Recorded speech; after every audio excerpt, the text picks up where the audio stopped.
Android یا آئی phone کے درمیان فیصلہ کرتے وقت بہت سارے فیچرز کو دیکھنا پڑتا ہے، لیکن جب سیکیورٹی کی بات آتی ہے تو ایپل کے اسمارٹ فون سب سے آگے ہیں۔ خود ایک اینڈرائڈ یوزر ہونے کے طور پر یہ تسلیم کرنا آسان نہیں کہ سیکیورٹی پیچز کی وجہ سے اینڈرائڈ کا بہترین سے بہترین فون ایک سوالیہ نشان ہے۔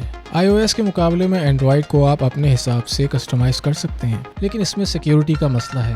گوگل اینڈرائڈ کے لیے سیکیورٹی اپڈیٹس بروقت جاری کرتا ہے، لیکن ڈیوائس مینوفیکچررز انہیں تقسیم کرنے میں اکثر ہفتے یا مہینے لگا دیتے ہیں۔ اس کا مطلب ہے کہ پیچ جاری ہونے کے بعد بھی اینڈرائڈ فون مہینوں تک حملوں کا شکار ہو سکتے ہیں۔ گوگل کے پکسل فون سب سے پہلے سیکیورٹی اپڈیٹس حاصل کرتے ہیں، لیکن یہ واحد آپشن نہیں۔ کچھ دوسرے اینڈرائڈ مینوفیکچررز جیسے کہ سیمسنگ بھی طویل مدتی سیکیورٹی سپورٹ فراہم کرتے ہیں، اور اگر آپ کا بجٹ کم ہے تو آپ میلویئر اسکین کرنے کے لیے گوگل پلے پروٹیکٹ کا استعمال بھی کر سکتے ہیں۔ اینڈرائڈ آئی او ایس سے زیادہ بکھرا ہوا ہے، جس کا مطلب ہے کہ اینڈرائڈ کے مختلف ورژن استعمال میں ہیں۔ اس سے گوگل کے لیے سیکیورٹی اپڈیٹس جاری کرنا مزید مشکل ہو جاتا ہے۔